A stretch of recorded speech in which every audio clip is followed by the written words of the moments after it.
দুনিয়ার যত বিপদ আপদ আছে, মুসিবত আছে, এই বিপদ মুসিবত থেকে বাঁচার জন্য ইমাম গাজ্জালী রহমতুল্লাহ আলাইহি ওনার ছাত্রদেরকে পরামর্শ দিতেন যে তোমরা মানুষের অন্তরের মধ্যে নবীর প্রেম ঢুকিয়ে দাও। যদি এই কাজটি করতে পারো তাহলে আল্লাহর গজব থেকে, আল্লাহর আযাব থেকে দুনিয়ার মানুষ বেঁচে যাবে। তখন ছাত্ররা ইমাম গাজ্জালী রহমতুল্লাহ আলাইহিকে প্রশ্ন করেন যে হুজুর, নবীর প্রেম আমরা কিভাবে মানুষের অন্তরে ঢুকাবো? তখন তিনি বললেন, নবীর প্রেম মানুষের অন্তরে ঢুকানোর জন্য দুইটি কাজ করতে হবে। আল্লাহ তাআলা কোন নবীকে সফিউল্লাহ বলেছেন, আদম সফিউল্লাহ, কোন নবীকে নজিউল্লাহ বলেছেন, নজিউল্লাহ, কোন নবীকে খলিলুল্লাহ বলেছেন, ইব্রাহিম খলিলুল্লাহ, কোন নবীকে জবিহুল্লাহ বলেছেন, ইসমাইল জবিহুল্লাহ, কোন নবীকে রুহুল্লাহ বলেছেন, ঈসা রুহুল্লাহ, কোন নবীকে কলিমুল্লাহ বলেছেন, মুসা কলিমুল্লাহ, কোন নবীকে খলিফাতুল্লাহ বলেছেন, দাউদ খলিফাতুল্লাহ, আর আমাদের নবীকে বলেছেন হাবিবুল্লাহ। আরশ বহনকারীর ফেরেশতাদের কাজ হলো আরশ বহন করা, পাশাপাশি তাদের আরেকটি কাজ হলো দুরূদ শরীফ পড়া। জিবরাইল আমিনের কাজ হলো ওহী আদান প্রদান করা, ওহী আনয়ন করা, পাশাপাশি ওনার আরেকটা কাজ হলো দুরূদ শরীফ পড়া। যত ফেরেশতা আছে প্রত্যেক ফেরেশতার একটা কমন কাজ, সেটা হলো দুরূদ শরীফ পড়া। আপনার কোনো দোয়াও যদি কবুল না হয়, দুরূদ শরীফ এমন একটা দোয়া যেটা কবুল হয় সাথে সাথে। এমন অনেক নজির আছে যারা আমার নবীর দোষ বের করতে গিয়ে নবীর জীবনী যখন পড়েছেন, জীবনী পড়তে পড়তে সে পাক্কা নবী প্রেমিক হয়ে গেছে। সবাই বলুন সুবহানাল্লাহ। এমন অনেক লোক আছেন যারা কোরআনের ভুল ভ্রান্তি বের করতে গিয়ে কোরআন পড়তে পড়তে পাক্কা ঈমানদার হয়ে গেছেন। রিয়াদুস সালিহিন যে হাদিস গ্রন্থটা আছে, এটা যদি আপনি প্রতিদিন একটা একটা হাদিস আপনার সন্তানকে শুনান, দেখবেন আপনার সন্তান আদব কায়দা শিখে ফেলবে। আল মারউ মা'a মান আহাব্বা, আল্লাহর প্যারা হাবিব বলেন যে যাকে ভালোবাসবে কিয়ামতের মাঠে সে তার সাথেই উত্থিত হবে, তার সাথে থাকবে। আপনি যদি কোনো একজন নেতাকে ভালোবাসেন, আমার নবীর কথা অনুযায়ী আপনার হাসর হবে সেই নেতার সাথে। আপনি যদি কোনো অমুসলিমকে ভালোবাসেন, আপনার হাসর হবে অমুসলিমের সাথে। একজন গ্রাম্য লোক এসে আমার নবীর কাছে প্রশ্ন করেন, ইয়া রাসূলুল্লাহ, কিয়ামত কবে হবে? তখন আমার নবীজি তাকে জিজ্ঞেস করলেন, তুমি যে কিয়ামত কবে হবে জিজ্ঞেস করছো, তুমি আমাকে বলো তুমি কিয়ামতের জন্য, ওই কঠিন দিনটার জন্য তুমি কি প্রস্তুতি নিয়েছ? আপনি একটা নেকির জন্য বেজে গেছেন, আপনি দৌড়ে গেলেন আপনার স্বামীর কাছে, স্বামী জান্নাতে চলে যাচ্ছে, আপনি স্বামীকে ধরলেন, স্বামী আপনি তো আমাকে দুনিয়ার জমিনে বলেছেন আমি তোমাকে আমার জীবনের চাইতে বেশি ভালোবাসি, তুমি যেটা চাও আমি তোমাকে সেটা দিব, এত ভালোবাসা দিয়েছেন, আজকে একটা নেকি আমাকে দেন না, আমি তো একটা নেকির জন্য বাজে গেছি। সেখানে অস্বীকার করবে, বলবে না আমি তো তোমাকে চিনি না, সবাই ইয়া নফসি করবে। যারা আমার নবীর শত্রু, তারা আমার নবীর চেহারা মোবারক দেখলে তারা শত্রুতামি বলে নবীর প্রেমে পড়ে যেত। সবাই বলেন সুবহানাল্লাহ। জান্নাতের মধ্যে একে অপরকে দেখলে গুড মর্নিং বলবে না, গুড ইভিনিং, গুড নাইট, এগুলা খ্রিস্টানদের অভিবাদনের ভাষা, নমস্কার, এটা হলো হিন্দুদের ভাষা। কিন্তু আমাদের জন্য এমন একটা অভিবাদনের উম্মতে মুহাম্মদীর জন্য আল্লাহ তাআলা দান করেছেন, সেটা হলো সালাম, আসসালামু আলাইকুম ওয়া রাহমাতুল্লাহ। শুধু উম্মতে মুহাম্মদীর জন্য পুরো জমিনটাই আল্লাহ রাব্বুল আলামিন সিজদার জায়গা বানা দিয়েছেন। আপনি ট্রেনে করে যাচ্ছেন, ট্রেন তো আর আপনি নামাজের জন্য দাঁড়ানোর জন্য বলতে পারবেন না, আপনি ট্রেনের মধ্যে দাঁড়িয়ে কিবলা নির্ধারণ করে নামাজ পড়ে ফেলবেন। বিমানের মধ্যেও আপনি নামাজ পড়তে পারবেন। বাসের মধ্যে আছেন, বাসে দাঁড়ানোর ব্যবস্থা নেই, বসে বসে পড়ে ফেলেন। প্রত্যেক জায়গায় আপনার নামাজ পড়ার জন্য আল্লাহ রাব্বুল আলামিন সেই স্পেশাল নিয়ামতটা উম্মতে মুহাম্মদীর জন্য দিয়েছেন। আমরা দেখতাম কৃষকরা হাল চাষ করছে, মসজিদ অনেক দূরে, কাঁধের উপর গামছা একটা আছে, জমিনের পানি দিয়ে উজু বানায়, গামছা বিছায় নামাজ পড়ে ফেলতেছে। এখন আমি অভাবে পড়লাম, একজন খ্রিস্টান মিশনারি থেকে এসে বলল তোমাকে ভালো চাকরি দিব, তুমি চলে আসো আমাদের ধর্ম গ্রহণ করো। কিন্তু তখন আমি যদি চিন্তা করি, না এটা দুনিয়া তো আমার জন্য জেলখানা, এখানে আমি শান্তির জন্য আমি আখিরাত কেন বরবাদ করব, সেটা যদি চিন্তা আসে তাহলে আপনি আর বিচ্যুত হবেন না। কারণ আমার নবী তো বলছেন দুনিয়ার মধ্যে তুমি আরাম আয়েশের মধ্যে কাটানোর জন্য আসো নাই, দুনিয়ার মধ্যে মেহনত করতে হবে, দুনিয়ার মধ্যে তুমি রাতের 12টা বাজে ঘুম যাবে, সকাল 10টা 11টা বাজে ঘুম থেকে উঠবে, এটার জন্য তোমাকে দুনিয়ায় পাঠানো হয় নাই। দুনিয়ার মধ্যে তোমাকে রাত জাগতে হবে, রাতে জেগে আল্লাহর কাছে কান্নাকাটি করে গুনাহ মাফ চাইতে হবে। দুনিয়ার মধ্যে আল্লাহকে রাজি করতে হবে। আল্লাহকে রাজি করে যদি আমরা দুনিয়া থেকে যেতে পারি, তাহলে আমাদের যে টার্গেট, আমাদের যে মঞ্জিলে মকসুদ, যে জান্নাত আমাদের ঠিকানা, সেখানে যাওয়া আমাদের জন্য সহজ হবে। وداعيا إلى الله بإذنه وسراجا منيرا. قال الله تعالى عز وجل في شان حبيبه ومحبوبه آمرا ومخبرا: إن الله وملائكته يصلون على النبي يا أيها الذين آمنوا صلوا عليه وسلموا تسليما. صلى الله على سيدنا محمد وآله وصحبه. اللهم صل على سيدنا مولانا محمد وعلى آل سيدنا مولانا. নবী যদি না হইতো আরশ কুরসি হইতো না, লাউলাকা খালাকতুল আফলাক হাদিসে পাকে ঘোষণা। আল্লাহুম্মা সাল্লি আলা সাইয়্যিদিনা মাওলানা মুহাম্মদ ওয়া আলা আলি সাইয়্যিদিনা মাওলানা. আউযু বিল্লাহি মিনাশ শাইতানির রাজীম. بسم الله الرحمن الرحيم.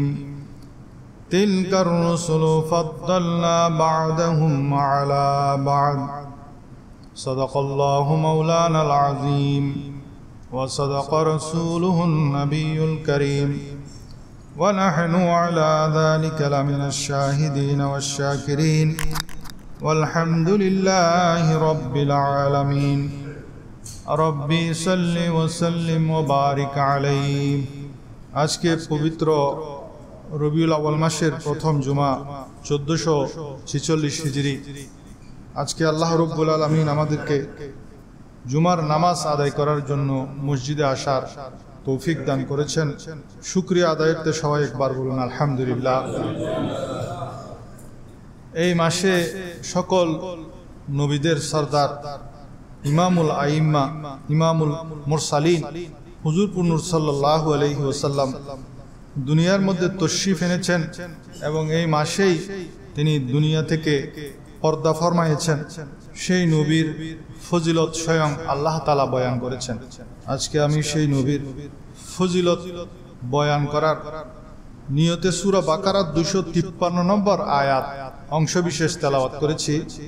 মূলত আল্লাহ রাব্বুল আলামিন বলছেন, আমি রসুলদের মধ্যে কোন রসুলকে অন্য রসুলের উপর মর্যাদা দান করেছি, ফজিলত দান করেছি। তো সবচেয়ে বেশি ফজিলত দিয়েছেন আমাদের নবীজিকে, যেই নবীর ফজিলত স্বয়ং আল্লাহ তাআলা বয়ান করেছেন। পূর্ববর্তী 1,24,000 বেশার কম সমস্ত নবী রসুলগণ যেই নবীর ফজিলত বয়ান করেছেন, সাহাবায়ে কেরাম বয়ান করেছেন, আউলিয়া কেরাম বয়ান করেছেন, ওলামায়ে কেরাম, কবি, সাহিত্যিক, ঐতিহাসিক, দার্শনিক, চিকিৎসাবিদ প্রত্যেকে নিজ নিজ স্থান থেকে যেই নবীর গুণগান গেয়েছেন। আমরা সেই নবীর আলোচনা এই জন্য করব যাতে ওনার শান বৃদ্ধি পায়, সেজন্য নয়, বরং সেই নবীর আলোচনার মাধ্যমে আল্লাহ যেন আমাদের গুনাহ মাফ করেন। সেই নবীর আলোচনার মাধ্যমে যেন সেই নবীর প্রতি মহব্বত আমাদের বৃদ্ধি পায়। নবীর প্রশংসা বর্ণনা করে শেষ করা কারো পক্ষেই সম্ভব নয়। মানুষের প্রশংসা বর্ণনা করে শেষ করা যায়, কিন্তু আমাদের নবীর প্রশংসা বর্ণনা করে শেষ করা যায় না।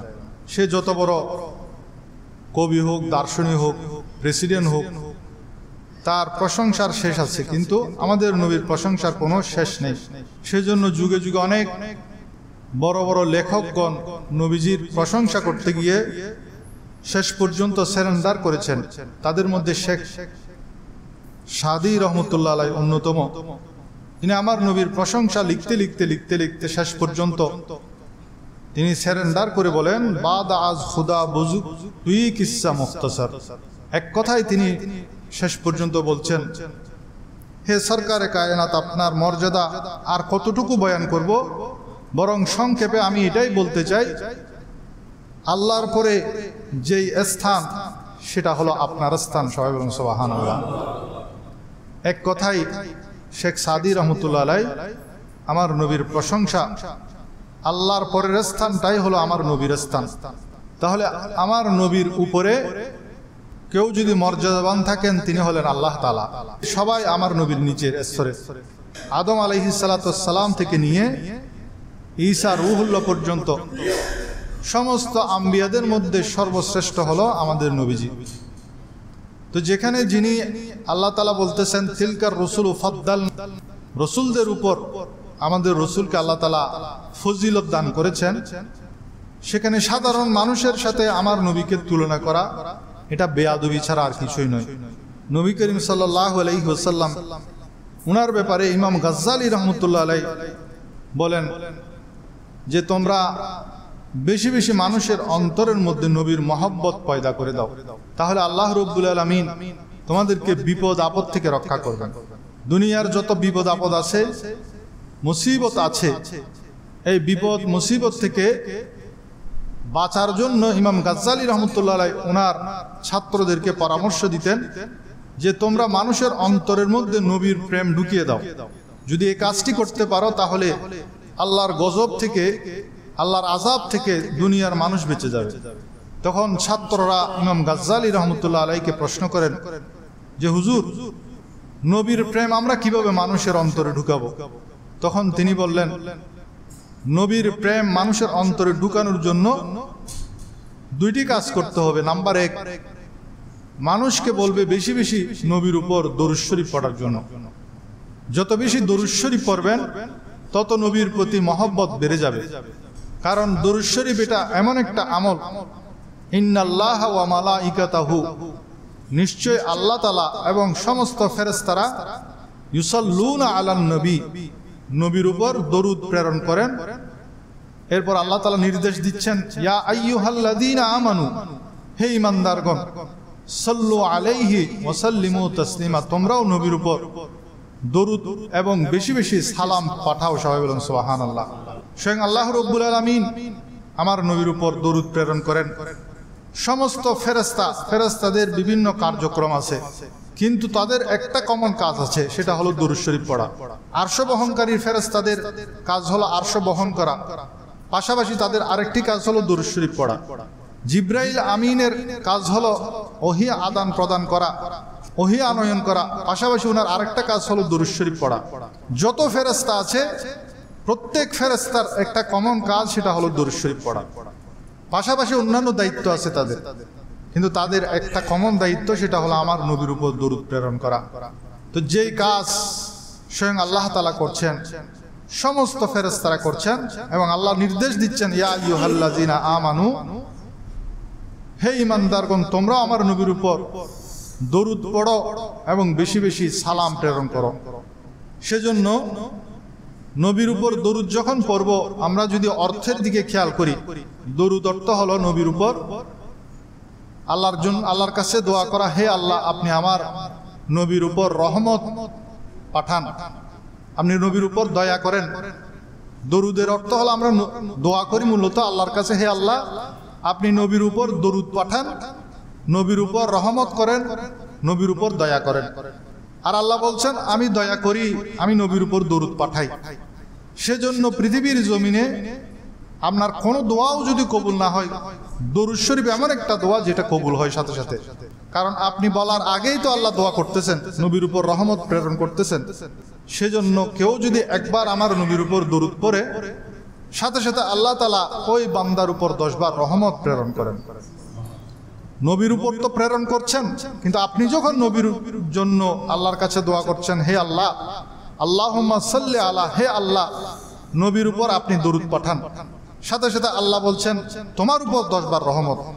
এমন একটা ফজিলতময় আমল দরুদ শরীফ। সেই দরুদ শরীফ যদি আমরা বেশি বেশি পড়ি, ইমাম গাজ্জালী রহমতুল্লাহ আলাইহি বলেন, তাহলে তোমার অন্তরের মধ্যে নবীর প্রেম মহব্বত সৃষ্টি হবে, এবং এটার বরকতে আল্লাহ তাআলা তোমাকে বিপদ আপদ দুনিয়াবি মুসিবত থেকে উদ্ধার করবেন। দ্বিতীয় আমল হলো নবীজির জীবনী আলোচনা করা, নবীর সিরত আলোচনা করা, নবীর মিলাদ আলোচনা করা। প্রিয় নবীজির জীবনী সম্পর্কে, নবীজির আখলাক সম্পর্কে, আদব সম্পর্কে, চরিত্র সম্পর্কে, প্রিয় নবীজির শান ও শৌকত সম্পর্কে মানুষের সামনে আলোচনা করা, মানুষ সেটা শ্রবণ করা। আলোচনা করার মাধ্যমেও নবীর প্রেম বৃদ্ধি পায়, শ্রবণ করার মাধ্যমেও নবীর প্রেম বৃদ্ধি পায়। সেজন্য নবীর জীবনী বেশি বেশি আলোচনা করা, নবীর জীবনী বেশি বেশি পড়া। যারা পড়তে পারেন তারা নবীর জীবনী পড়বেন, তাহলে আমার নবীর প্রতি মহব্বত বেড়ে যাবে। এমন অনেক নজির আছে যারা নবীর জীবনের ভুল ভ্রান্তি তালাশ করতে গিয়ে আমার নবীর জীবনী যখন ঘাটাঘাটি করেন, এমন অনেক নজির আছে যারা আমার নবীর দোষ বের করতে গিয়ে নবীর জীবনী যখন পড়েছেন, জীবনী পড়তে পড়তে সে পাক্কা নবী প্রেমিক হয়ে গেছে। সবাই বলুন সুবহানাল্লাহ। এমন অনেক লোক আছেন যারা কোরআনের ভুল ভ্রান্তি বের করতে গিয়ে কোরআন পড়তে পড়তে পাক্কা ইমানদার হয়ে গেছেন। সেজন্য বেশি বেশি নবীর জীবনী পড়তে হবে, আলোচনা করতে হবে। নিজের পরিবারদেরকে নিয়ে আপনি মাহফিল করে আলোচনা করবেন, অনেক টাকা খরচ করে বিরিয়ানি রান্না করে। এটা যদি নাও পারেন, অন্তত আপনি নবীর একটা জীবনী নেবেন। প্রতি সোমবার অথবা বৃহস্পতিবারে মাগরিবের পরে পরিবারের সবাই নিয়ে আমার নবীর জীবনী আলোচনা করবেন, আমার নবীর হাদিস সমূহ আলোচনা করবেন। হাদিসের মধ্যে সন্তানদের জন্য আদব কায়দা শেখানোর জন্য রিয়াদুস সালিহিন হলো আদর্শ। রিয়াদুস সালিহিন যে হাদিস গ্রন্থটা আছে, এটা যদি আপনি প্রতিদিন একটা একটা হাদিস আপনার সন্তানকে শুনান, দেখবেন আপনার সন্তান আদব কায়দা শিখে ফেলবে। আপনি নিজেও পড়বেন। রিয়াদুস সালিহিন মোবাইলের অ্যাপসের মধ্যে পাওয়া যায়, ইংরেজিতেও আছে, আরবিতেও আছে, বাংলাতেও আছে। তো সাপ্তাহিক একটা মজলিস করবেন, অন্তত কয়েকবার নবীর উপর দরুদ পড়ে নবীর জীবনী থেকে কিছুক্ষণ আলোচনা করবেন। তারপর দুই একটা হাদিস রিয়াদুস সালিহিন থেকে হলেও পড়বেন। 1 ঘন্টা সময় পরিবারকে দেন দ্বীনের আলোচনার জন্য, দ্বীন শিখার জন্য। নিয়ত থাকবে এটার মাধ্যমে যাতে আমার পরিবারের মধ্যে দ্বীন চর্চা হয়, নবীর মহব্বত যাতে আমাদের অন্তরে পয়দা হয়, আমার সন্তানের অন্তরে পয়দা হয়, এবং এর বরকতে আল্লাহ রাব্বুল আলামিন আমাকে এবং আমার পরিবার পরিজনকে বিপদ আপদ মুসিবত থেকে হেফাজত করবেন। সবাই বলেন সুবহানাল্লাহ। তাছাড়া নবীর মহব্বতের দ্বারা এটা তো দুনিয়ার ফায়দা, বিপদ আপদ থেকে আল্লাহ উদ্ধার করবেন। আখিরাতের ফায়দা কি? আখিরাতেরও ফায়দা আছে। নবীর প্রতি মহব্বত এর ব্যাপারে হাদিস শরীফের মধ্যে আছে, আল মারউ মা'a মান আহাব্বা। আল্লাহর প্যারা হাবিব বলেন, যে যাকে ভালোবাসবে কিয়ামতের মাঠে সে তার সাথেই উত্থিত হবে, তার সাথে থাকবে। আপনি যদি কোনো একজন নেতাকে ভালোবাসেন, আমার নবীর কথা অনুযায়ী আপনার হাসর হবে সেই নেতার সাথে। আপনি যদি কোনো অমুসলিমকে ভালোবাসেন, আপনার হাসর হবে অমুসলিমের সাথে। আপনি যদি কোনো একজন আলেমকে ভালোবাসেন, আপনার হাসর হবে আলেমের সাথে। আপনি যদি সাহাবায়ে কেরামকে ভালোবাসেন, আপনার হাসর হবে সাহাবীদের সাথে। আপনি যদি কোনো একজন আল্লাহর ওলিকে ভালোবাসেন, আপনার হাসর হবে আল্লাহর ওলির সাথে। ভালোবাসা যদি নবীর সাথে হয়, তাহলে অবশ্যই আপনার হাসর হবে নবীর সাথে। বুখারী শরীফের 6167 নম্বর হাদিস, হযরত আনাস রাদিয়াল্লাহু তাআলা আনহু থেকে বর্ণিত। একজন গ্রাম্য লোক এসে আমার নবীর কাছে প্রশ্ন করেন, ইয়া রাসূলুল্লাহ, কিয়ামত কবে হবে? তখন আমার নবীজি তাকে জিজ্ঞেস করলেন, তুমি যে কিয়ামত কবে হবে জিজ্ঞেস করছো, তুমি আমাকে বলো, তুমি কিয়ামতের জন্য, ওই কঠিন দিনটার জন্য তুমি কি প্রস্তুতি নিয়েছ? তখন ওই গ্রাম্য সাহাবী বলে, ইয়া রাসূলুল্লাহ, আমার তো তেমন প্রস্তুতি নেই, তবে আমি আল্লাহ এবং আল্লাহর রাসূলকে ভালোবাসি। ইন্নী উহিব্বুল্লাহ ওয়া রাসূলা, আমি আল্লাহ এবং আল্লাহর রাসূলকে ভালোবাসি। এই কথা যখন শুনলেন, ক্বালা ইন্নাকা মা'a মান আহবাবতা, আল্লাহ রাসূল সাল্লাল্লাহু আলাইহি ওয়াসাল্লাম ফরমালেন, তুমি যাকে ভালোবাসো কিয়ামতের দিন তুমি তার সাথেই থাকবে। অর্থাৎ তুমি যে আমাকে ভালোবাসো, কিয়ামতের দিন তোমার হাসর হবে আমার সাথে। সেদিন কঠিন সময়, সন্তান বাবার কাছ থেকে পালিয়ে যাবে, বাবা সন্তান থেকে পালিয়ে যাবে, স্ত্রী স্বামীর কাছ থেকে দূরে সরে যাবে, স্বামী স্ত্রী থেকে দূরে সরে যাবে। আপনি একটা নেকির জন্য বেঁচে গেছেন, আপনার আদরের স্বামী যে দুনিয়ার জমিনে আপনাকে এত ভালোবাসতো, আপনি একটা নেকির জন্য বেঁচে গেছেন। আপনি দৌড়ে গেলেন আপনার স্বামীর কাছে, স্বামী জান্নাতে চলে যাচ্ছে, আপনি স্বামীকে ধরলেন, স্বামী আপনি তো আমাকে দুনিয়ার জমিনে বলেছেন আমি তোমাকে আমার জীবনের চাইতে বেশি ভালোবাসি, তুমি যেটা চাও আমি তোমাকে সেটা দিব, এত ভালোবাসা দিয়েছেন, আজকে একটা নেকি আমাকে দেন না, আমি তো একটা নেকির জন্য বাজি গেছি। কিন্তু স্বামী সেখানে অস্বীকার করবে, বলবে না আমি তো তোমাকে চিনি না, তুমি কিসের স্ত্রী, আমি তোমাকে চিনি না, সবাই ইয়া নফসি করবে।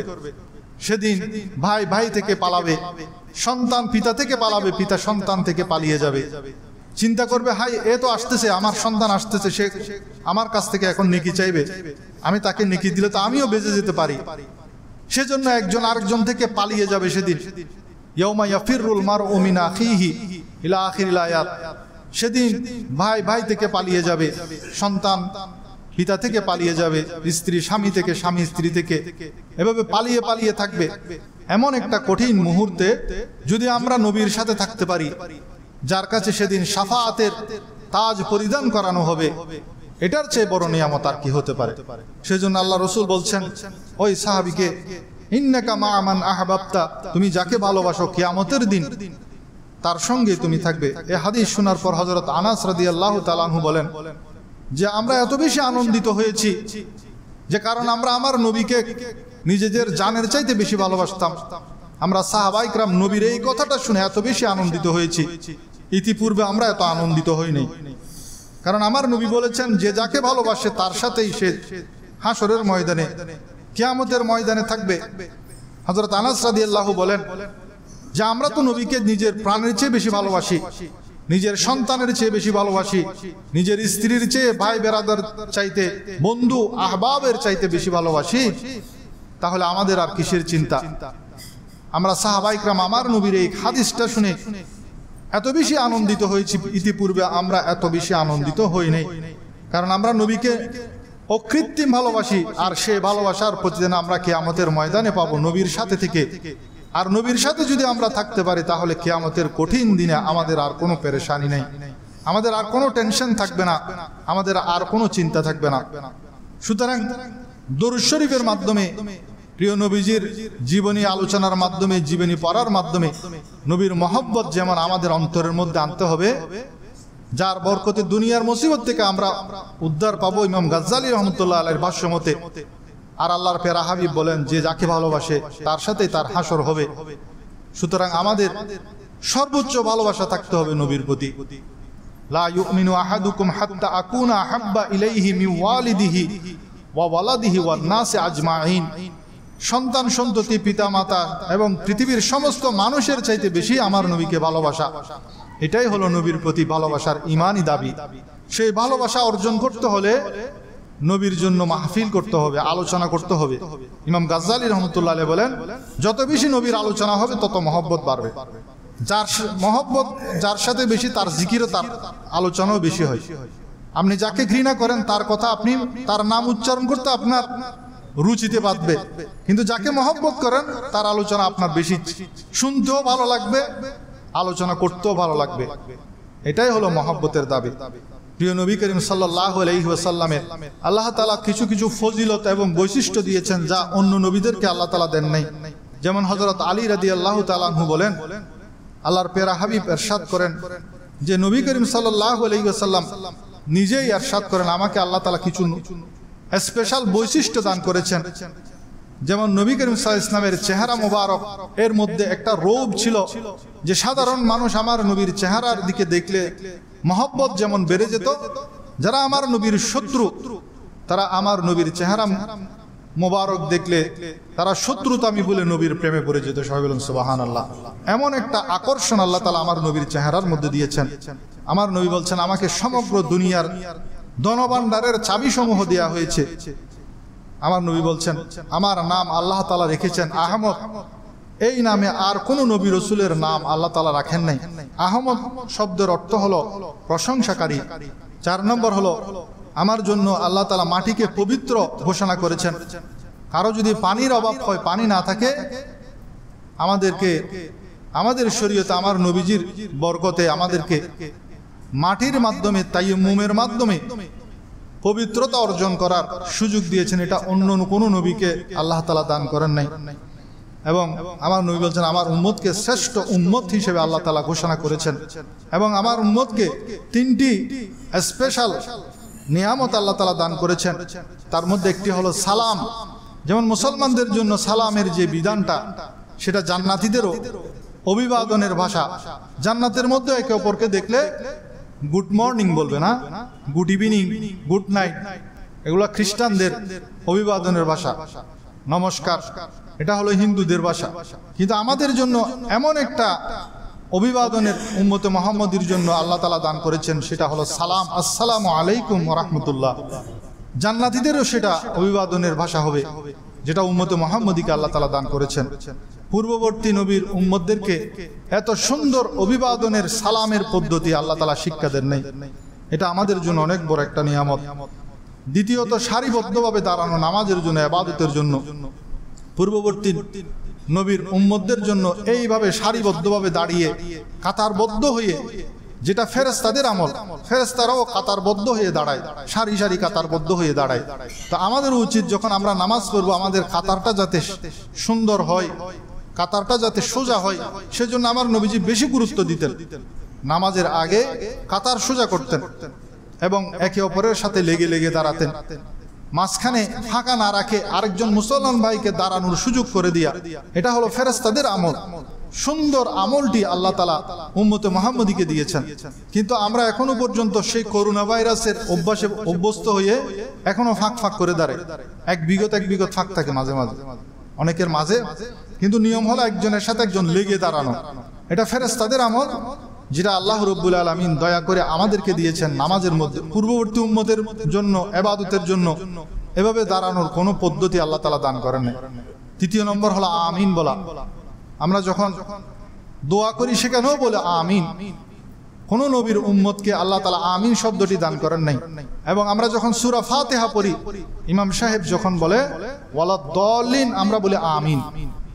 আমিন চুপি চুপি বলি আমরা, অনেক উচ্চ আওয়াজে পড়ে। ভিন্ন মাযহাবের যারা, শাফি মাযহাব অনুসারী যারা, যেহেতু আমাদের এই উপমহাদেশে ইমাম আজম আবু হানিফা রাহমাতুল্লাহ আলাইহির মাযহাব ফলো করা হয়, সেজন্য আমরা সেই মাযহাব মোতাবেক, সেটাও মাযহাব, সেগুলো কিন্তু কোরআন হাদিসের ভিত্তিতে হয়েছে। 4টি মাযহাবের যে কোনো একটি ফলো করতে হবে আমাদের।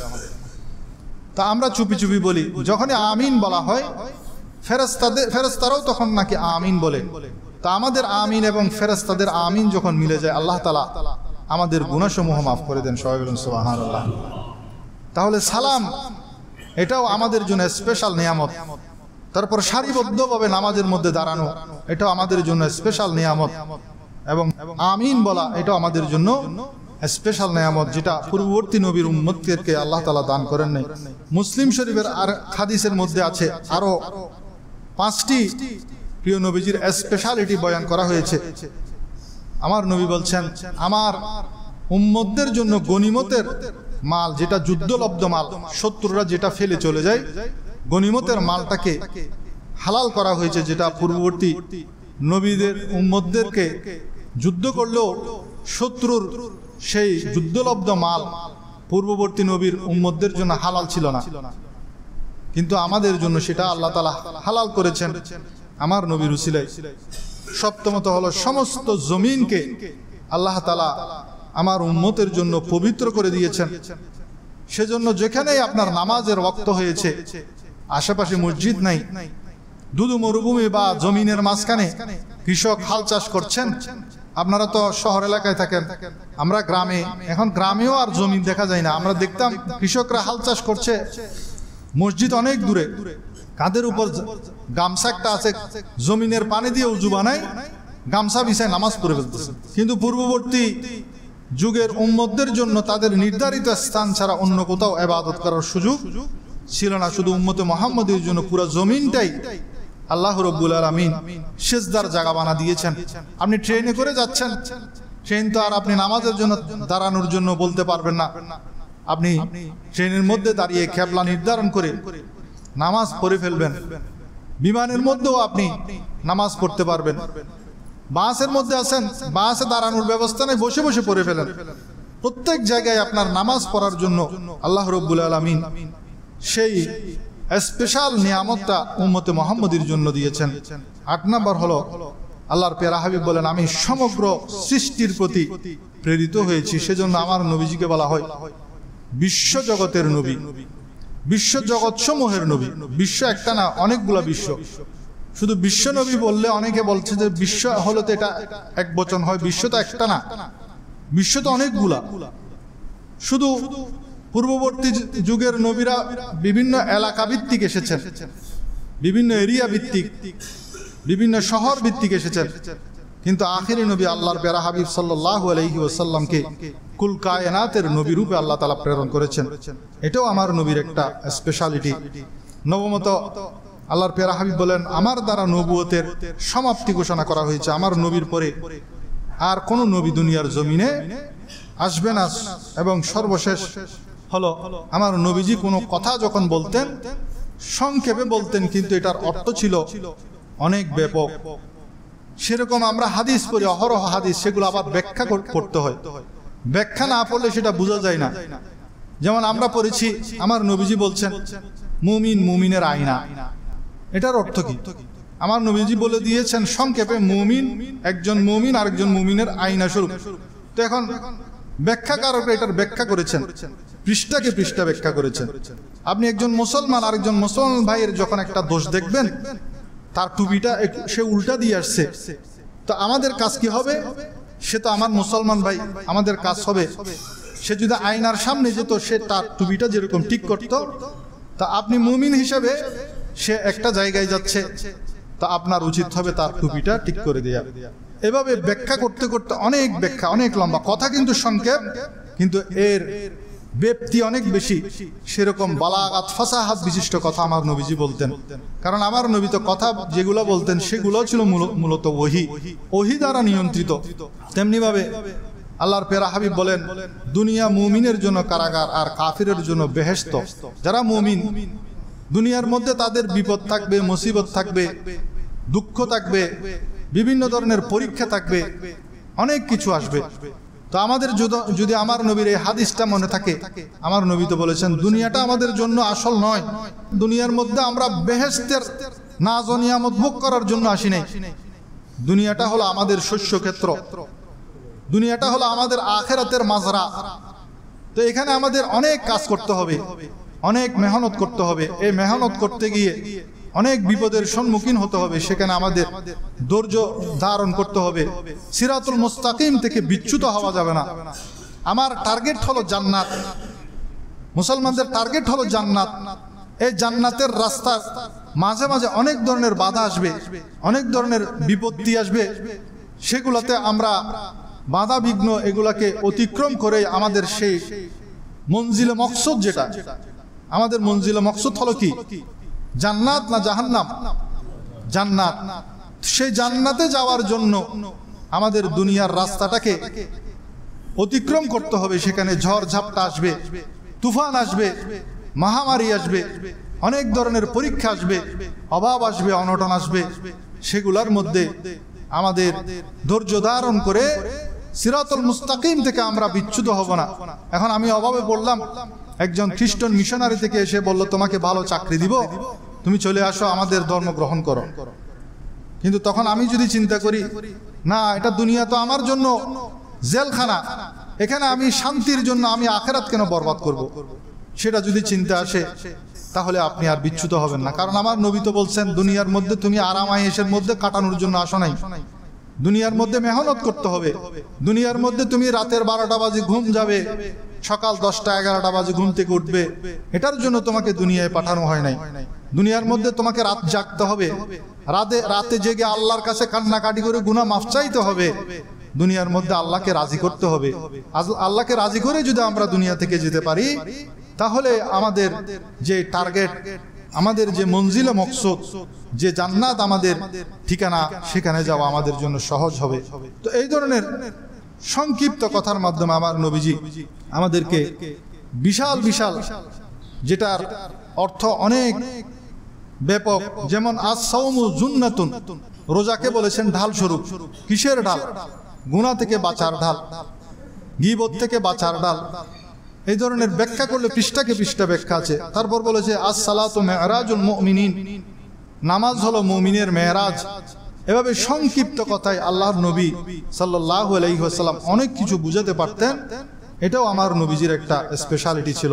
তাছাড়া অন্যান্য নবীদেরকে আল্লাহ রাব্বুল আলামিন বিভিন্ন উপাধি দিয়েছেন, আর সমস্ত উপাধি সবগুলা, সমস্ত গুণাবলী, সমস্ত চারিত্রিক বৈশিষ্ট্য সবগুলা একত্রে আমার নবীকে আবার দান করেছেন।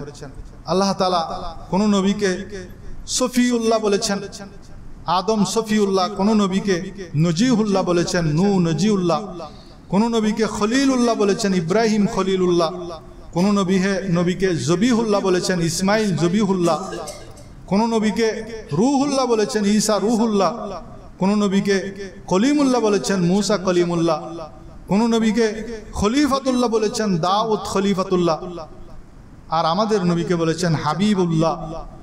খলিলুল্লাহ ইব্রাহিম আলাইহিস সালাতু ওয়াস সালামের উপাধি, আর আমাদের নবীকে দিয়েছেন হাবিবুল্লাহ। তো খলিলুল্লাহ এবং হাবিবুল্লাহর মধ্যে পার্থক্য রয়েছে। কোন নবীকে ছোট করা আমাদের আকীদা নয়, প্রত্যেক নবীর আলাদা আলাদা মর্যাদা আছে। কিন্তু আমার আজকের বিষয়বস্তু হলো আমার নবীকে আল্লাহ তাআলা কি মর্যাদা দিয়েছেন সেটা। আমার নবীও নিষেধ করেছেন কোন নবীকে, এক নবীকে আরেক নবীর উপর বেশি মর্যাদা দিতে গিয়ে কোন নবীকে ছোট করা, এটা আমাদের মুসলমানদের কাজ নয়। আমাদের প্রত্যেক নবীর উপর সম্মান রাখতে হবে, প্রত্যেক নবীর উপর আকীদা রাখতে হবে, বিশ্বাস রাখতে হবে। কিন্তু আমার নবীকে আল্লাহ তাআলা উচ্চ মর্যাদা দান করেছেন। ওয়ারাফা'না লাকা যিকরাক, আল্লাহ স্বয়ং বলছেন আমি আপনার আলোচনাকে সর্বোচ্চ করেছি, সমুচ্চ করেছি। তো আমার নবীকে হাবিবুল্লাহ বলেছেন। হাবিবুল্লাহ হলো যেই নবীকে আল্লাহ রাব্বুল আলামিন স্বয়ং রাজি করতে চান। সবাই আল্লাহকে রাজি করতে চায়, সমস্ত নবীরা আল্লাহকে রাজি করতে চায়, সাহাবায়ে কেরাম আল্লাহকে রাজি করতে চায়, আউলিয়া কেরাম আল্লাহকে রাজি করার জন্য মেহনত করেন, সমস্ত মুমিনরা আল্লাহকে রাজি করতে চায়। কিন্তু আল্লাহ তাআলা স্বয়ং আমার নবীকে রাজি করতে চায়। সেজন্য আলা হযরত ফরমান, খুদা কি রাজা চাহতা হে দো আলম, আল্লাহ চাহতা হে রাজা এ মোহাম্মদ। সারা দুনিয়া চায় আল্লাহকে খুশি করতে, আর আল্লাহ চান আমাদের নবীকে খুশি করতে। রাবিয়া বসরি রহমতুল্লাহ আলাইকে প্রশ্ন করা হলো যে আল্লাহর, উনি কোরআন নিয়ে বেশি গবেষণা করতেন, তো উনাকে বলছেন যে কোরআনের মধ্যে এমন কোন সুখবর, এমন কোন আশা জাগা নিয়ে আয়াত আছে কিনা যেটা আমরা শুনলে আমাদের সকল টেনশন পেরেশানি দূর হয়ে যাবে। অনেকে বলেন এখানে লা তাকনাতু মির রাহমাতিল্লাহ ইন্নাল্লাহা ইয়াগফিরুয যুনুবা জামিয়া ইন্নাহু হুয়াল গফুরুর রহিম, এই আয়াতটির কথা বলেন। কিন্তু রাবিয়া বসরি বলেন না, আমার মনে হয় ওয়ালা সাউফা ইউতিকা রাব্বুকা ফাতারদা, সূরা তাহার এই আয়াতটি হলো উম্মতে মুহাম্মাদীর জন্য সবচেয়ে বড় আশা জাগা নিয়া। কারণ আল্লাহ রাব্বুল আলামিন বলছেন, হে নবী আপনাকে আমি খুশি করব, রাজি করব, এত বেশি দিব, এত বেশি দিব, এত বেশি দিব, হে নবী আপনি খুশি হয়ে যাবেন। ওয়ালা সাউফা ইউতিকা রাব্বুকা ফাতারদা, সূরা দোহার মধ্যে, সূরা দোহার এই 4 নম্বর আয়াতে আল্লাহ তাআলা বলছেন, হে নবী আমি আপনাকে এত বেশি দিব, এত বেশি দিব যে আপনি খুশি হয়ে যাবেন। আর আমার নবী বলছেন আমি ততক্ষণ পর্যন্ত খুশি হব না যতক্ষণ আমার একজন গুনাহগার উম্মত জাহান্নামে থাকবে। এর চেয়ে বড় আশা জাগা নিয়ে আয়াত আমাদের জন্য, উম্মতে মুহাম্মাদীর জন্য আর নাই। তো পূর্বের সকল নবী রাসূলদের জন্য আমাদের নবী বরকতময়, আমাদের জন্য বরকতময়, কুল কায়নাতের জন্য আমার নবী রহমত। যেমন হযরত আদম আলাইহিস সালাতু ওয়াস সালামকে সৃষ্টি করে যখন ওনার কায়া শরীফের মধ্যে রূহ স্থাপন করলেন, রূহ সেখানে অন্ধকার দিকে বের হয়ে চলে আসলো। তাফসীর কারকগণ বলেন অতঃপর আমার নবীর নূর মুবারক আদম আলাইহিস সালাতু ওয়াস সালামের পেশানি কপালের মধ্যে রাখা হলো। তখন আদম আলাইহিস সালাতু ওয়াস সালামের পেশানির মধ্যে রাখার পরেই, নবীজির নূর রাখার পরে যখন আদম আলাইহিস সালাতু ওয়াস সালামের রূহ মুবারক ওই কায়ার মধ্যে রাখা হলো, সেটা সেখানে স্থায়ী হলো। আল্লাহ তাআলা বলছেন তিলকার রাসূলু ফাদ্দালনা বা'দাহুম আলা বা'দ, এভাবে আল্লাহ তাআলা আমাদের রসুলকে, আমাদের নবীকে অন্যান্য নবীর উপর মর্যাদা দান করেছেন। তেমনিভাবে মুসা কলিমুল্লাহ আল্লাহর সাথে দিদার কামনা করেছেন, কিন্তু আল্লাহ তাআলা বলছেন লান তারানি, তুমি আমাকে দেখতে পারবে না, তোমার জন্য দেখা সম্ভব নয়। বারবার যখন আরজ করছেন তখন বলছেন আচ্ছা তুমি যদি এতই দেখতে চাও তাহলে ওই পাহাড়ের দিকে তাকাও, সেখানে একটা নূরের জ্যোতি, আমার নূরের তাজাল্লির একটু ঝলক, সূচের ছিদ্র দিয়ে যেরকম আলো বের হয় সেরকম সামান্য নূরের তাজাল্লির একটু ঝলক আমি সেখানে বিকিরণ করব, সেটা যদি তুমি দেখতে পারো, বরদাস্ত করতে পারো, তাহলেই তুমি আমাকে দেখতে পারবে। এরপর আল্লাহ তাআলা বলছেন ফালাম্মা তাজাল্লা রাব্বুহু লিল জাবাল জাআলাহু দাক্কান ওয়া খাররা মূসা সাইকা, সূরা আরাফের 143 নম্বর আয়াতের মধ্যে আল্লাহ তাআলা বলছেন যখন পরওয়ারদিগার পাহাড়ের উপর আপন নূরের জ্যোতি বিকিরণ ঘটালেন, সাথে সাথে সে পাহাড় বিধ্বস্ত হয়ে গেল এবং মূসা আলাইহিস সালাতু ওয়াস সালাম অজ্ঞান হয়ে গেলেন। হযরত মূসা আলাইহিস সালাতু ওয়াস সালাম, মনে আছে আপনারা মেরাজের ঘটনায় বলেছিলাম যে আমার নবীজি যখন 50 ওয়াক্ত নামাজ নিয়ে আসছেন, বারবার পাঠাচ্ছেন, তো মূসা আলাইহিস সালাতু ওয়াস সালাম তো আল্লাহর নূরের তাজাল্লি দেখে নাই, কিন্তু আল্লাহ রব্বুল আলামিন আমার নবীকে মেরাজের রাতে এত সুন্দর দিদার দিয়েছেন। সুম্মা দানা ফাতাদাল্লা ফাকানা কাবা কাউসাইন আও আদনা, আল্লাহ তাআলা বলছেন আমি এত নিকটে, আল্লাহর রাসূলের এত নিকটবর্তী হয়ে গেলেন, শুধু 2 ধনুকের ব্যবধান। ওই তীর মারার জন্য এরকম একটা অ্যাঙ্গেল বানানো হয় না, ধনুক যেটা, এদিকে একটা ধনুক, এদিকে একটা ধনুক, এই 2 ধনুকের ব্যবধান ছিল বলছেন আল্লাহ তাআলা বলছেন সূরা নজমের মধ্যে সুম্মা দানা ফাতাদাল্লা ফাকানা কাবা কাউসাইন আও আদনা, আল্লাহর নূরের সেই ঝলক আমার নবীর চেহারা মোবারকে ফুটছিল। সেজন্য মূসা আলাইহিস সালাতু ওয়াস সালাম বারবার আল্লাহর কাছে পাঠাচ্ছেন যান আপনি নামাজ কমিয়ে আসেন, আল্লাহর নবী আল্লাহর দিদার করে আসেন, আর মূসা আলাইহিস সালাতু ওয়াস সালাম নিজের রূহানি খোরাক অর্জন করেন আমার নবীর চেহারা দেখে দেখে। এভাবে পূর্ববর্তী নবীরা আম্বিয়া কেরামগণ আমার নবী থেকে বরকত হাসিল করেছেন, এমনকি পূর্ববর্তী নবীরা আমার নবীর উম্মত হওয়ার জন্য দরখাস্ত করেছেন। ঈসা আলাইহিস সালাতু ওয়াস সালামের সেই দরখাস্ত কবুল হয়েছে এবং আমার নবীকে সমস্ত আম্বিয়া কেরামের ইমাম হিসেবে মর্যাদা দিয়েছেন। মেরাজের দিন সমস্ত নবীদেরকে, সমস্ত আম্বিয়াদেরকে পিছনে রেখে আমার নবীকে সে মর্যাদা দান করেছেন। এটাও আমার নবীর অনেক বড় ফজিলত। আমার নবীর নামের মধ্যেও বরকত আছে। আমার নবীর নামটা আল্লাহ রেখেছেন 4 অক্ষর দিয়ে, আল্লাহর নামটাও 4 অক্ষরের। আমরা যে আলিফ বা তা সা হরফগুলো পড়ি সেখানে নক্তাওয়ালা হরফগুলো হলো দুর্বল, নক্তাছাড়া হরফগুলো শক্তিশালী। আমার নবীর নামের মধ্যেও নক্তাছাড়া হরফ 4টা, আল্লাহর নামের মধ্যে নক্তাছাড়া হরফ 4টা। আমরা যে কলমা পড়ি লা ইলাহা ইল্লাল্লাহ, এর মধ্যেও নক্তাছাড়া 12টি হরফ, আর মুহাম্মদুর রাসূলুল্লাহ এর মধ্যেও নক্তাছাড়া 12টি হরফ। এভাবে আমার নবীকে প্রত্যেকটা জায়গায় জায়গায় আল্লাহ রাব্বুল আলামিন সম্মানিত করেছেন, মর্যাদাবান করেছেন। সকল নবীদের গুণাবলীর সমষ্টি আমার নবীর মধ্যে দিয়েছেন।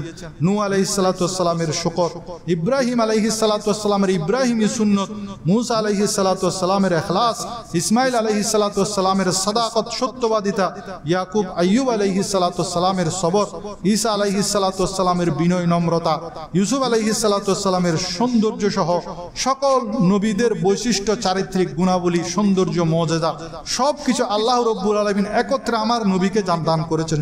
সুবহানাল্লাহ। এবং অন্যান্য নবীদের মুজিজাগুলো ওনাদের ইন্তেকালের পর সেগুলো শেষ হয়ে গেছে, কিন্তু আমার নবীকে এমন এমন কিছু মুজিজা দিয়েছেন তা এখনো বরকরার আছে। আমার নবীর সর্বশ্রেষ্ঠ মুজিজা সমূহের একটা মুজিজা হলো কোরআন, যেটা কিয়ামত পর্যন্ত চিরন্তন হিসাবে থাকবে। ইন্না নাহনু নাযালনা যিকরা ওয়া ইন্না লাহু লাহাফিজুন, আল্লাহ তাআলা বলছেন আমি এই কোরআন নাযিল করেছি, এটার হেফাজত আমি করব, সেজন্য কিয়ামত পর্যন্ত সেটা অক্ষত থাকবে। কিন্তু পূর্ববর্তী জামানার নবীদের কিতাবসমূহ পরিবর্তন হয়ে গেছে, তা সেটা যথাযথ নাই। সকল নবীদের থেকে আল্লাহ তাআলা, এটা বলে আমি শেষ করছি, সকল নবীদের উপর আমার নবীকে আল্লাহ স্বয়ং নিজে মর্যাদা কিভাবে দিয়েছেন। আল্লাহ রুহের জগতের মধ্যে সমস্ত 1,24,000 কমার বেশ সমস্ত নবী রসুলদের একটা সমাবেশ করলেন। সেখানে আল্লাহ তাআলা বক্তব্য রেখেছেন, তাদের থেকে একটা অঙ্গীকার নিয়েছেন, যেটা সূরা আল ইমরানের 81 নম্বর আয়াতের মধ্যে আছে। আল্লাহ তাআলা অঙ্গীকার নিয়েছেন, তোমাদেরকে তো আমি নবী রসুল হিসেবে দুনিয়ায় পাঠাবো, তোমাদেরকে কিতাব দিব, হিকমত দিব। এখন তোমরা সেই দায়িত্ব যখন পালন করবে, দায়িত্ব পালনরত অবস্থায় আমার রসুল, আল্লাহ বলছেন আমার রসুল মানে মুহাম্মদুর রাসূলুল্লাহ সাল্লাল্লাহু আলাইহি ওয়াসাল্লাম যখন তোমাদের মাঝে উপস্থিত হয়ে যাবেন। তুমি তখনও নবী, তোমাকে নবুয়তের খাতা থেকে আমি নাম কাটি নাই। তুমি নবী থাকা অবস্থায়, রসুল থাকা অবস্থায়, তোমার উপর আসমানি কিতাব নাজিল হওয়া অবস্থায়, তুমি তাদের মানুষের কাছে ধর্ম প্রচার করা অবস্থায়, এমন সময় যদি আমার নবী তোমার কাছে পৌঁছে যায়, আমার নবীকে যদি আমি পাঠিয়ে দিই, তাহলে তোমার ওই আসমানি কিতাব সেটা রহিত হয়ে যাবে, তোমার নবুয়তের দায়িত্ব রহিত হয়ে যাবে, তোমাকে যে হিকমত দিয়েছি সেটার দায়িত্ব রহিত হয়ে যাবে। তখন তোমার দায়িত্ব হলো আমার নবীর উপর ঈমান আনা, আমার রসুল মুহাম্মদ রাসূলুল্লাহ সাল্লাল্লাহু আলাইহি ওয়াসাল্লামের উপর ঈমান আনা এবং তার আনুগত্য করা, তার কথা মতো চলা। তোমরা কি আমার এই অঙ্গীকারে অঙ্গীকারাবদ্ধ? ক্বালু আকরারনা, সবাই বলল হ্যাঁ, আমরা সবাই আপনার এই অঙ্গীকার পালন করব। দেখেন, নবীদের কাছ থেকে, রসুলদের কাছ থেকে 1,24,000 নবী রসুল যারা দুনিয়ার মধ্যে পরবর্তীতে পাঠাবেন, আল্লাহ সেগুলা রুহের জগতে হচ্ছে, পরবর্তীতে পাঠাবেন এমন নবী রসুলদেরকে আল্লাহ তাআলা রুহের জগতে অঙ্গীকার নিয়েছে, তোমরা যদি এই অঙ্গীকার করো তাহলে আমি তোমাদেরকে নবী হিসেবে পাঠাবো। সবাই বলছেন আমরা সবাই অঙ্গীকার করলাম আমরা নবী রসুল হিসাবে দুনিয়ায় যাব, কিন্তু আমি নবী রসুল থাকা অবস্থায় যদি আখিরি রসুল মুহাম্মদ রাসূলুল্লাহ সাল্লাল্লাহু আলাইহি ওয়াসাল্লাম এসে যায়, সাথে সাথে আমি উনার আনুগত্য করব, উনাকে সহযোগিতা করব এবং আমার নবুয়তের দায়িত্ব আমি তখন সেখানে সারেন্ডার করে ফেলবো। এটাই সূরা আল ইমরানের 81 নম্বর আয়াত, সহজ অনুবাদ। এটা আপনারা পড়ে নেবেন, তাহলে আমার নবীর শান ও মান বুঝতে পারবেন। আমার নবীর শান ও মান আল্লাহ তাআলা বুলন্দ করেছেন। আমরা শুধু আমার নবীর শান ও মান এগুলো একটু নাড়াচাড়া করি নিজেদের ফায়দার জন্য। যেখানে আল্লাহ তাআলা এত মর্যাদা দিয়েছেন, সেটা দিয়ে আমি আমার নবীর শান মান একটুকু বাড়াতে পারবো না। আর আমি যদি আমার নবীর গুণগান না গাই, আমার নবীর শান ও মান চর্চা না করি, আমি যদি আমার নবীর মিলাদ না করি, তাহলে আমার নবীর শান ও মান একটু কমবেও না। কমবে না। আমি যদি আমার নবীর দরুদ না পড়ি, তাহলে আমার নবীর দরুদ না পড়লে আমার কোনো লাভ হবে না, বরং ক্ষতি হবে। কিন্তু আমার নবীর দরুদ পড়লে আমার লাভ হবে। আমি দরুদ না পড়লে আমার নবীর কোনো ক্ষতি হবে না। দরুদ মানে কি, হে আল্লাহ আপনি নবীর উপর রহমত পাঠান, সালাতুন ইয়া রাসূলুল্লাহ আলাইকুম, হে নবী, হে আল্লাহ আমার নবীর উপর সালাত প্রেরণ করুন। সালামুন ইয়া হাবিবাল্লাহ আলাইকুম, হে আল্লাহ আমার নবীর উপর সালাম প্রেরণ করুন।